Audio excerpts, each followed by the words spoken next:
আসসালামু আলাইকুম সবাইকে। আশা করি সবাই ভালো আছেন, সুস্থ আছেন এবং নিরাপদে আছেন। আজকে পাবলিক স্পিকিং এর আরো একটি এপিসোড নিয়ে চলে আসলাম আপনাদের সামনে। আজকের এপিসোডটি একটু ইন্টারেস্টিং। আসলে সব এপিসোডই ইন্টারেস্টিং, বাট আজকে আমি যে বিষয়টা নিয়ে কথা বলবো এই বিষয়টা খুব ইন্টারেস্টিং। সেই বিষয়টা হচ্ছে পজ। পজ মানে কি? থামা।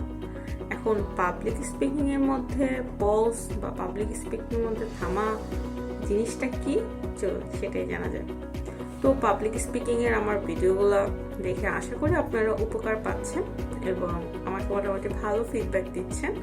তো সেই কারণেই হচ্ছে আমি চেষ্টা করছি আপনাদের সামনে কিছু নতুন নতুন জিনিস তুলে ধরা, যে জিনিসগুলো আসলে আপনাদেরকে হেল্প করতে পারবে, যে জিনিসগুলো আসলে আমাকে হেল্প করেছে। আমি সবসময় বলি যে জিনিসগুলো আমি আমার লাইফে অ্যাপ্লাই করি, যে জিনিসগুলো আমাকে হেল্প করেছে সেই জিনিসগুলো আমি আপনাদেরকে জানানোর চেষ্টা করি। এখন পজ, পাবলিক স্পিকিংয়ে পজ খুব গুরুত্বপূর্ণ একটা জিনিস। সেটা কিভাবে এখন বলি। আপনি খুব সুন্দর করে আসলেন, যেমন আমি আমার লাস্ট ভিডিওতে বলেছি কিছু ম্যাজিক ট্রিকের কথা বলেছি, সেই ম্যাজিক ট্রিক অ্যাপ্লাই করে আসলেন, সুন্দর করে কথা বললেন।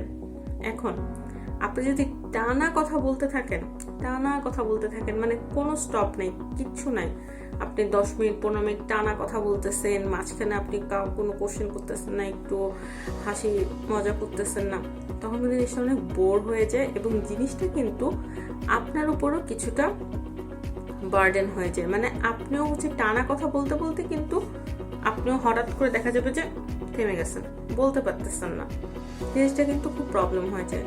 সুতরাং পাবলিক স্পিকিং আপনি যখন কোথাও স্পিকিং দিতে যাবেন, পজ জিনিসটা কিন্তু খুব গুরুত্বপূর্ণ। আপনি কথা বলতেছেন 5 মিনিট 6 মিনিট পরে একটু পজ নেন, পজ নিয়ে জিজ্ঞাসা করেন সবাই কেমন লাগছে, সবার ভালো লাগছে কিনা, বা কিছু কোশ্চেন করেন, একটু ফান করেন।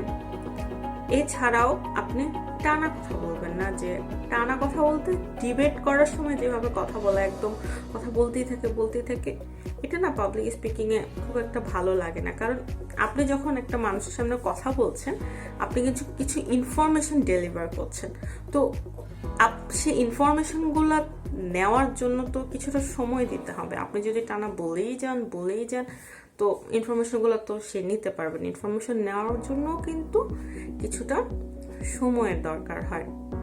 যে আপনি একটা কথা বললেন, যে ধরেন যে আপনি যেমন পাবলিক স্পিকিং নিয়ে বললেন, আমি পাবলিক স্পিকিং নিয়ে কথা বলছি বিভিন্ন, তারপর হঠাৎ করে জিজ্ঞাসা করলাম সবার কেমন লাগছে, সবাই কেমন কথা বুঝতে পারছেন, বা আমার থেকে কি আপনারা উপকৃত হচ্ছেন, তারপর কারো যদি কোনো কোশ্চেন থাকে, কোথাও বুঝতে সমস্যা হয় আমাকে বলেন।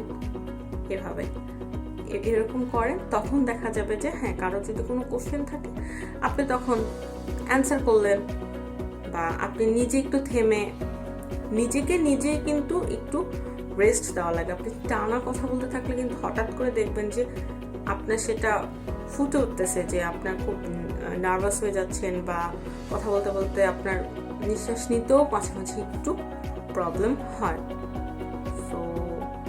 পজ খুবই গুরুত্বপূর্ণ।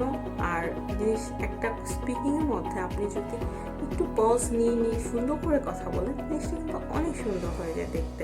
কারণ আর না হলে এটা কিন্তু ডিবেট মনে হবে, আর ডিবেট আর পাবলিক স্পিকিং কিন্তু এক জিনিস না। ডিবেট মানে আপনার একটা বিষয় নিয়ে আপনার সময় থাকবে 5 মিনিট বা 3 মিনিট, আপনার ওই সময়ের মধ্যে শেষ করতে হবে।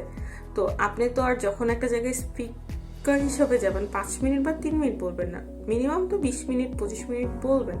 তো ওই সময়ের মধ্যে আই থিঙ্ক পজ নিয়ে আপনারা কথা বলতে পারবেন। So pause is very important for 2 reason. একটা হচ্ছে প্রথমত নিজে একটু রেস্ট দেওয়া লাগে, আর সেকেন্ড হচ্ছে একটা মানুষ কিন্তু একসাথে অনেক ইনফরমেশন অ্যাবজর্ব করতে পারে না। আপনি যদি বলে যান তাহলে কিন্তু সে অ্যাবজর্ব করতে পারবে না।